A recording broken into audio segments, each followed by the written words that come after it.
तो अभी हम लोग डिस्कस करेंगे प्रॉपर्टीज़ ऑफ इम्पल्स फंक्शन या फिर बोल सकते हैं सिग्नल, इम्पल्स फंक्शन या फिर बोल सकते हैं इम्पल्स सिग्नल। जो इम्पल्स फंक्शन होता है आप उसको डायरेक्ट डेल्टा फंक्शन भी बोल सकते हो, जो इम्पल्स फंक्शन है उसको डायरेक्ट डेल्टा फंक्शन भी बोला जाता है। तो हमने डिस्कस किया इम्पल्स फंक्शन का मतलब क्या होता है। इम्पल्स फंक्शन एक ऐसा फंक्शन होता है जो कि t=0 पर एग्जिस्ट करता है, और जो इम्पल्स फंक्शन होता है उसको हम लोग शो करते हैं डेल ऑफ टी से, और यहाँ पर ये जो डेल का जो कोएफिशिएंट होगा वो हमें इंडिकेट करेगा एरिया ऑफ इम्पल्स। ये जो इम्पल्स का जो एरिया होता है वो 1 होता है, और यहाँ पर जो हाइट होती है इम्पल्स की वो होती है इन्फिनिटी। और जो इम्पल्स से सिग्नल होता है वो t 0 के लिए एग्जिस्ट नहीं करता, t 0 के लिए भी एग्जिस्ट नहीं करता। जो इम्पल्स से सिग्नल होता है सिर्फ और सिर्फ t=0 के लिए एग्जिस्ट करता है। तो पहली जो प्रॉपर्टी है इम्पल्स सिग्नल की, पहली जो प्रॉपर्टी है बेसिकली 4 प्रॉपर्टी है इम्पल्स सिग्नल की। पहली जो प्रॉपर्टी है वो है टाइम स्केलिंग प्रॉपर्टी।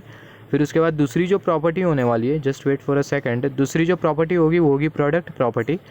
तीसरी जो प्रॉपर्टी होगी वो होगी शिफ्टिंग प्रॉपर्टी, और जो चौथी जो प्रॉपर्टी होगी वो होगी एक्सटेंशन प्रॉपर्टी, जिसके बारे में हम लोग बात करेंगे।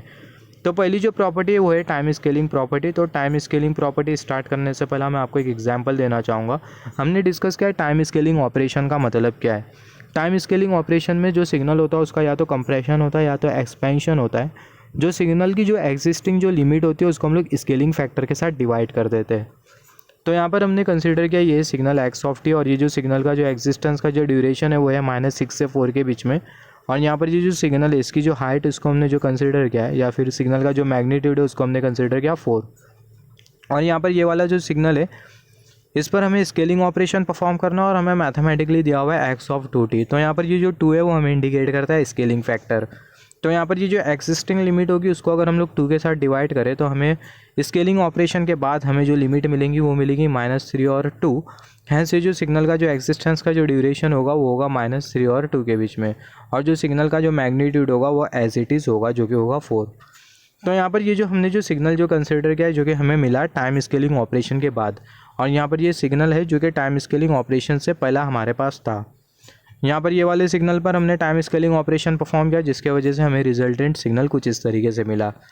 तो यहाँ पर ये वाला जो सिग्नल है इसका जो एरिया है इसको हम लोग कंसिडर कर सकते हैं। ये वाला जो सिग्नल है इसका जो एरिया है उसको हम लोग कंसिडर कर सकते हैं x(α_t)। यहाँ पर ये जो अल्फ़ा है वो हमें इंडिकेट कर रहा है स्केलिंग फैक्टर।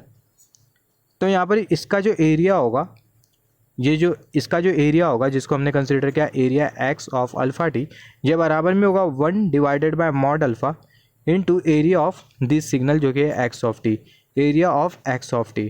और इसी को ही हम लोग बेसिकली बोलते हैं टाइम स्केलिंग प्रॉपर्टी, या फिर हम लोग ऐसा भी बोल सकते हैं यहाँ पर ये वाले सिग्नल का जो एरिया है जिसको हमने कंसिडर किया x(t), ये वाले सिग्नल के एरिया के साथ अगर हम लोग 1 divided by mod alpha consider करें और दोनों का प्रोडक्ट एज्यूम करें तो जो रिजल्ट होगा वो ये वाले सिग्नल का एरिया होगा, एरिया ऑफ x(t). तो सेम कॉन्सेप्ट हम लोग यहाँ पर अप्लाई करने वाले टाइम स्केलिंग ऑपरेशन को समझने के लिए। तो यहाँ पर हमने कंसिडर किया यह है इम्पल्स सिग्नल जो कि एग्जिस्ट कर रहा है t=0 पर, और जो इम्पल्स सिग्नल की जो हाइट है वो है इन्फिनिटी, और जो एरिया है वो है 1, और इसको हमने शो किया डेल ऑफ टी से। तो यहाँ पर अभी अगर हम लोग देखें यहाँ पर ये जो सिग्नल है इस पर हमने टाइम स्केलिंग ऑपरेशन परफॉर्म किया डेल ऑफ अल्फ़ा टी, और हमें जो रिजल्टेंट सिग्नल जो मिला वो कुछ इस तरीके से मिला। t=0 पर अगेन जो सिग्नल है वो एग्जिस्ट कर रहा है टाइम स्केलिंग ऑपरेशन के बाद, और यहाँ पर ये जो सिग्नल है इसको हमने कंसिडर किया 1/mod alpha.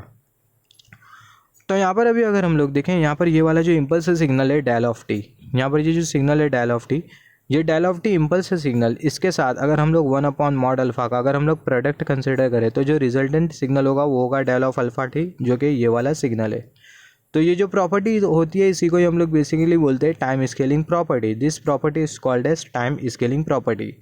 Time scaling property आपको क्या बोलती है, किसी भी इम्पल्स सिग्नल के साथ आप अगर 1/mod अल्फ़ा का प्रोडक्ट कंसिडर कर लो तो उस केस में जो रिजल्टेंट सिग्नल आपको जो मिलेगा वो मिलेगा डेल ऑफ अल्फ़ा टी, या फिर हम लोग बोल सकते हैं जो डेल ऑफ अल्फ़ा टी जो सिग्नल आपको जो मिलेगा वो बराबर में होगा 1/mod alpha into del of t के।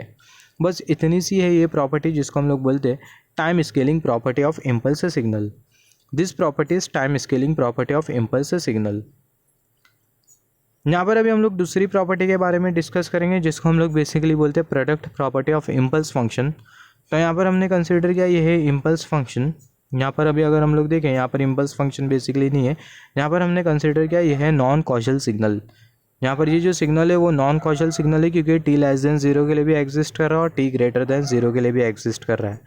यहाँ पर ये जो सिग्नल है t इज इक्वल टू 0 पर, ये जो सिग्नल की जो वैल्यू उसको हमने कंसिडर किया x ऑफ 0। यहाँ पर हमने कंसिडर किया ये है इम्पल्स सिग्नल जो कि t इज इक्वल टू 0 पर एग्जिस्ट कर रहा है, और इम्पल्स सिग्नल को हमने शो किया डेल ऑफ t से। t लेस देन 0 के लिए इम्पल्स सिग्नल 0 होता है, t ग्रेटर देन 0 के लिए भी इम्पल्स सिग्नल 0 होता है। मैं ये थिंग बार बार क्यों रिपीट करता हूँ एक ही चीज़, क्योंकि आप अगर न्यूली अगर कोई चीज़ को देख रहे हो तो आपको कॉन्सेप्ट अच्छी तरीके से समझ में आ जाए। तो यहाँ पर आप ये दोनों सिग्नल का अगर आप प्रोडक्ट निकालो तो जो रिजल्टेंट सिग्नल आपको जो मिलेगा, जिसको आप नाम दोगे x of t del of t, तो जो रिजल्टेंट सिग्नल होगा वो आपको कुछ इस तरीके से मिलेगा। तो जो रिजल्टेंट सिग्नल आपको जो मिल रहा है वो इम्पल्स सिग्नल ही मिल रहा है, टी इज इक्वल टू 0 पर एग्जिस्ट कर रहा है, T less than 0, T greater than 0।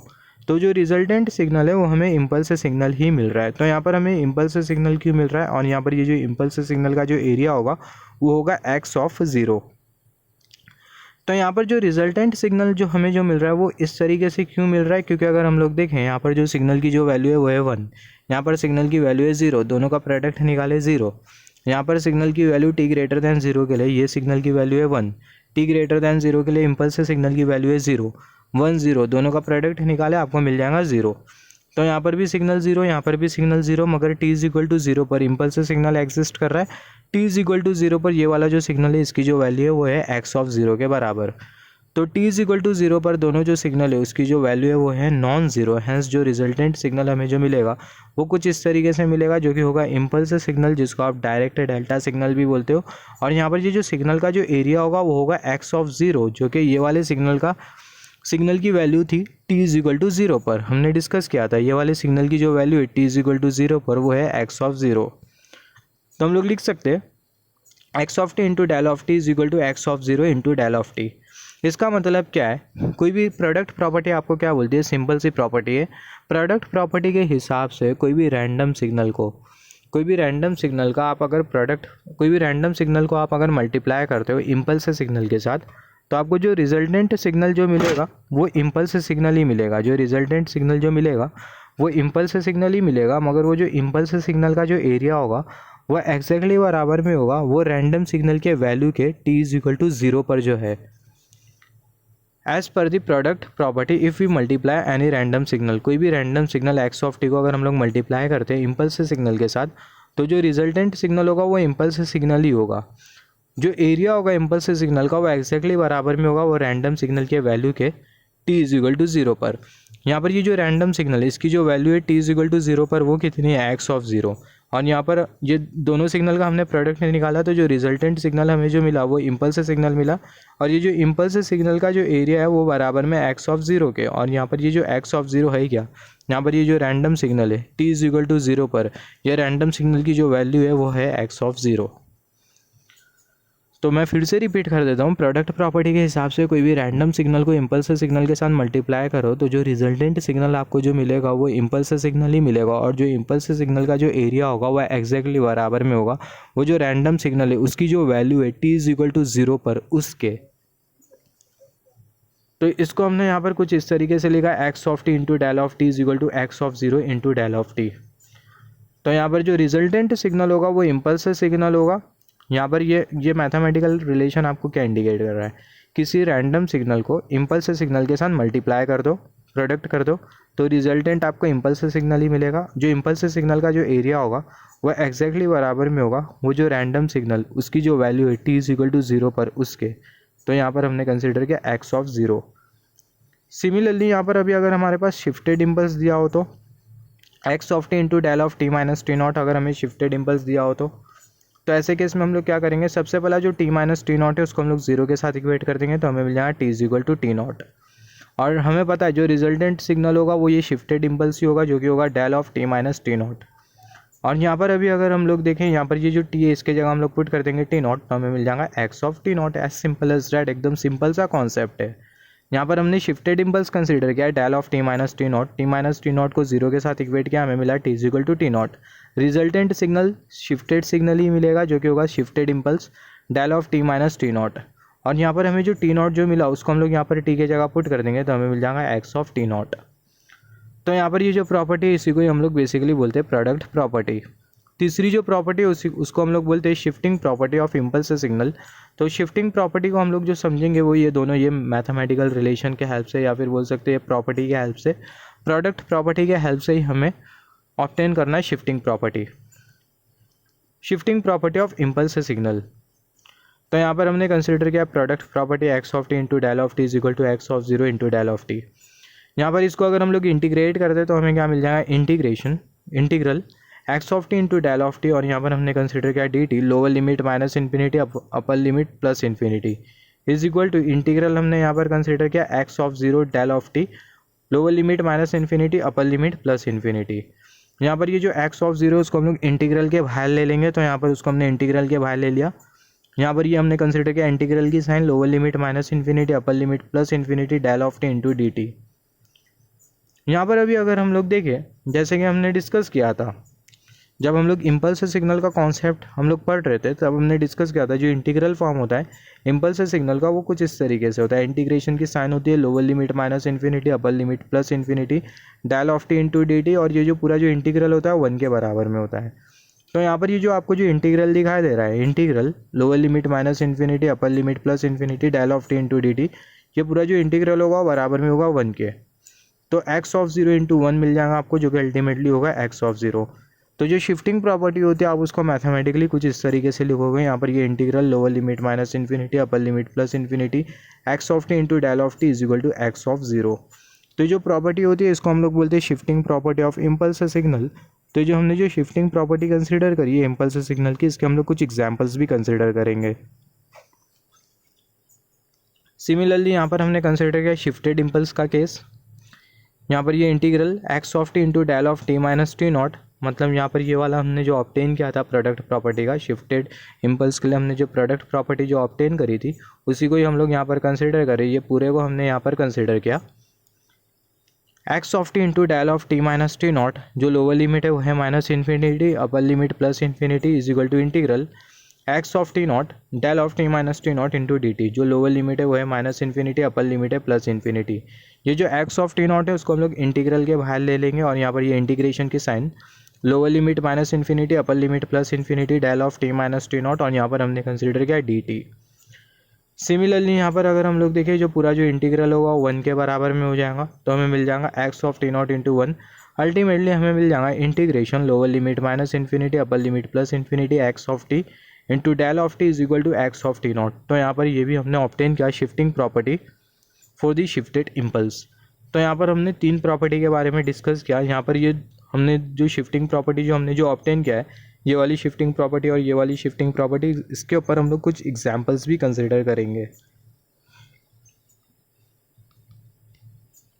तो हम लोग कुछ एग्जांपल्स कंसिडर कर लेते examples on shifting property of impulse signal. तो जैसे कि हमने डिस्कस किया था शिफ्टिंग प्रॉपर्टी में, यहाँ पर ये x of t into del of t is equal to x of zero into del of t. यहाँ पर ये जो टी जो हमें जो दिखाई दे रहा है इसके जगह अगर हम लोग जीरो पुट कर दे तो हमें मिल जाएगा एक्स ऑफ जीरो। तो यहाँ पर हमें मिल जाएगा x of zero into del of t, मतलब जैसे कि हमने डिस्कस किया थोड़े टाइम पहले x of t into del of t product अगर हम लोग कंसिडर करें तो जो रिजल्टेंट होगा वो होगा इम्पल्स सिग्नल जो कि होगा डेल ऑफ टी, और यहाँ पर ये जो इम्पल्स सिग्नल का जो एरिया होगा वो एक्जैक्टली बराबर में होगा ये वाला जो सिग्नल है उसकी जो वैल्यू है t is equal to zero पर उसके। तो टी के जगह अगर हम लोग जीरो पुट कर दे तो हमें मिल जाएगा एक्स ऑफ जीरो, तो एक्स ऑफ जीरो यहाँ पर अपेयर कर जाएगा।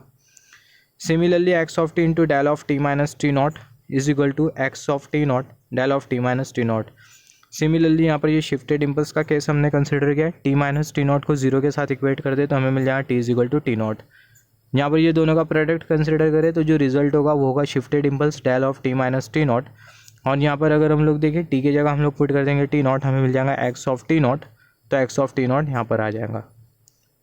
तो शिफ्टिंग प्रॉपर्टी में हम लोग पहला एग्जाम्पल कंसिडर कर लेते हैं। यहाँ पर एक बात, जो इम्पल्स हम लोग जो कंसिडर करते हैं यहाँ पर जो हम लोग जो इंटीग्रल की जो लिमिट कंसिडर करते हैं, इंटीग्रल की लिमिट के बीच में ही इम्पल्स एग्जिस्ट करना चाहिए। अगर इंटीग्रल की लिमिट के बीच में अगर इम्पल्स अगर एग्जिस्ट नहीं करता है तो जो पूरा जो इंटीग्रल होगा वो जीरो के बराबर में हो जाएगा। सिमिलरली यहाँ पर हमने शिफ्टिंग प्रॉपर्टी भी कंसिडर की, integral lower limit minus infinity upper limit plus infinity x of t into del of t is equal to x of zero, और यहाँ पर ये integral minus infinity lower limit plus infinity x of t into del of t is equal to x of t naught. तो यहाँ पर हमने example number 1 consider किया है। आई इज इक्वल टू यहाँ पर ये integral lower limit -6 upper limit +8 और यहाँ पर ये t² +4 into del of t-3 into d t. यहाँ पर अभी अगर हम लोग देखें ये वाला जो टर्म है t² +4, ये वाला जो टर्म है वो है x ऑफ t, राइट। और यहाँ पर ये वाला जो टर्म है del of t-3 into d t, ये जो t-3 है इसको हम लोग 0 के साथ इक्वेट कर देंगे तो हमें मिल जाएगा t इज इक्वल टू 3। जैसे कि हमने डिस्कस किया था x of t into del of t, right. यहाँ पर ये वाला जो टर्म है वो है x ऑफ t, ये वाला जो टर्म है वो है x ऑफ t। यहाँ पर ये t-3 को 0 के साथ इक्वेट करते हैं तो हमें मिल जाएगा t इज इक्वल टू +3। यहाँ पर अभी अगर हम लोग देखें यहाँ पर ये जो 3 हमने जो ऑब्टेन किया उसको हम लोग t² की जगह पुट कर देंगे तो हमें मिल जाएगा i is equal to t² +4 और यहाँ पर ये t is equal to 3। Next step में ये जो 3 है उसको हम लोग t² की जगह पुट कर दे तो हमें मिल जाएगा i इज इक्वल टू 9 + 4 जो कि बराबर में होगा 10 के। तो इतना सिंपल सा एग्जाम्पल आता है। सिमिलरली यहाँ पर हमने कंसिडर किया एग्जाम्पल नंबर 2। यहाँ पर अभी अगर हम लोग देखें सबसे पहला t-3 को 0 के साथ इक्वेट करें तो हमें मिल जाएगा t इज इक्वल टू +3 और यहाँ पर ये जो 3 है वो ये लिमिट के बीच में आ रहा है। अगर ये कोई फॉर एग्जांपल अगर हमें यहाँ पर 3 नहीं मिलता, अगर हमें 11 मिल जाता तो उस केस में जो पूरा जो इंटीग्रल होता वो 0 हो जाता। तो ये बहुत इंपॉर्टेंट है। क्यों 0 हो जाता है? क्योंकि जो इम्पल्स है वो ये एग्जिस्टिंग लिमिट के बीच में नहीं आ रहा है। सिमिलरली यहाँ पर हमने दूसरा एग्जाम्पल कंसिडर किया आई और यहाँ पर ये integral lower limit -5 upper limit +5 t² +2 del of t-4 into d t. यहाँ पर ये जो टर्म है वो x ऑफ t के बराबर में, यहाँ पर ये जो t-4 इसको 0 के साथ इक्वेट करते हैं तो हमें मिल जाएगा t इज इक्वल टू +4। तो ये जो 4 है उसको हम लोग t² की जगह पुट कर देंगे तो इसको हम लोग सबसे पहला कुछ इस तरीके से लिखेंगे i is equal to t² +2 और यहाँ पर t is equal to 4। t की जगह हम लोग पुट कर देंगे 4, हमें मिल जाएगा i इज इक्वल टू 4² +2, हमें मिल जाएगा i is equal to 10। Similarly यहाँ पर अभी अगर हम लोग देखें यहाँ पर ये जो 4 है वो एग्जिस्टिंग लिमिट के बीच में आ रहा है। अगर यहाँ पर 4 के बदले 8 होता तो ये जो पूरा जो इंटीग्रल होता वो 0 हो जाता। तो बहुत इंपॉर्टेंट है, जो इम्पल्स है वो एग्जिस्टिंग लिमिट के बीच में ही आना चाहिए। अगर इम्पल्स एग्जिस्टिंग लिमिट के बीच में नहीं आता है तो जो इंटीग्रल होगा वो 0 हो जाएगा, जो कि अभी हम लोग ये नेक्स्ट वाले एग्जाम्पल में देखेंगे। एग्जाम्पल नंबर 3 हमने कंसिडर किया है। यहाँ पर ये हमने कंसिडर किया integral i is equal to, यहाँ पर ये इंटीग्रेशन की sign lower limit -3 upper limit +3 t² +6 into del of t-7 into d t. t-7 को 0 के साथ इक्वेट करें तो हमें मिल जाएगा t इज इक्वल टू +7। तो जो इम्पल्स है वो +7 पर एग्जिस्ट कर रहा है और जो एग्जिस्टिंग लिमिट है वो है -3 से +3 के बीच में। इसका मतलब ये पूरा जो इंटीग्रल होगा वो 0 के बराबर में हो जाएगा। तो जो i है वो 0 के बराबर में होगा। सिमिलरली यहाँ पर हमने एक और एक एग्जाम्पल कंसिडर किया है और यहाँ पर हमें टाइम स्केलिंग दिया हुआ है। तो ऐसे केस में हम लोग कैसा प्रोसीड करें? तो यहाँ पर i is equal to integration lower limit -6 upper limit +6। आपको ऐसा दिया होगा सॉल्व द इंटीग्रल या फिर बोल सकते हैं इवेल्युएट द इंटीग्रल। यहाँ पर ऐसा नहीं दिया होगा i इज इक्वल टू ऐसा कुछ नहीं, जैसे कि अप्लाइड मैथमेटिक्स में आपको कैसे क्वेश्चंस आते थे इवेल्युएट द इंटीग्रल और आपको कोई इंटीग्रेशन का कॉन्सेप्ट दिया होता था। सिमिलरली यहाँ पर भी आपको दिया होगा इवेल्युएट द इंटीग्रल और आपको कुछ इस तरीके से लिखा हुआ दिया होगा पेपर में। i इज इक्वल टू यहाँ पर ये integral lower limit -6 upper limit +6 t-3 del of 2t-3 into d t. तो यहाँ पर अगर हम लोग देखें यहाँ पर 2 से स्केलिंग है तो यहाँ पर ये जो स्केलिंग है इसे हमें सबसे पहला हटाना होगा। तो इसको हम लोग कैसा हटाए? तो यहाँ पर ये जो पूरा जो टर्म है del of 2t-3 into d t, del of 2t-3 उसको हमने यहाँ पर कंसिडर किया। 2 को कॉमन कर ले तो हमें मिल जाएगा डेल और यहाँ पर ये 2 और यहाँ पर ये t-2। इसको भी हम लोग कंपेयर करेंगे डेल और यहाँ पर ये अल्फ़ा और ये t-बीटा के साथ। डेल ऑफ अल्फ़ा ऑफ t-बीटा इसके साथ हम लोग कंपेयर करें तो बहुत हद तक के क्लियर है कि जो अल्फ़ा की जो वैल्यू है 2 के बराबर में और जो बीटा की जो वैल्यू है वो भी 2 के बराबर में। तो जो अल्फ़ा की जो वैल्यू है 2 के बराबर में और जो बीटा उसकी भी जो वैल्यू है वो 2 के बराबर में। तो जो अल्फ़ा और जो बीटा की जो वैल्यू उसको अगर हम लोग यहाँ पर पुट कर दें 1/mod अल्फ़ा डेल ऑफ t-बीटा के जगह तो हमें मिल जाएगा 1/2 और यहाँ पर ये डेल ऑफ t-2। तो यहाँ पर ये जो 2 से हमें जो स्केलिंग दी गई थी इसको हमने हटा दिया और हमने ऑब्टेन किया ये वाला पूरा term half del of t-2। तो यहाँ पर ये जो हाफ डेल ऑफ t-2 उसको हम लोग कहाँ पुट कर देंगे? पूरे टर्म को हम लोग यहाँ पर पुट कर देंगे तो हमें मिल जाएगा t-3 half del of t-2। तो हमें मिल जाएगा i is equal to integral lower limit -6 upper limit +6 t-3 half del of t-2।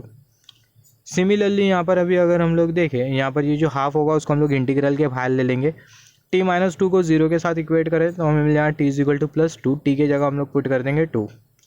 उससे पहला ये जो पूरा जो इंटीग्रल होगा उसको हम लोग अरेंज करके कुछ इस तरीके से लिखेंगे, I is equal to half और यहाँ पर ये टी माइनस थ्री और t is equal to 2, t के जगह पुट करना होगा 2, I is equal to half और यहाँ पर ये 2 माइनस थ्री हमें मिल जाएगा माइनस हाफ।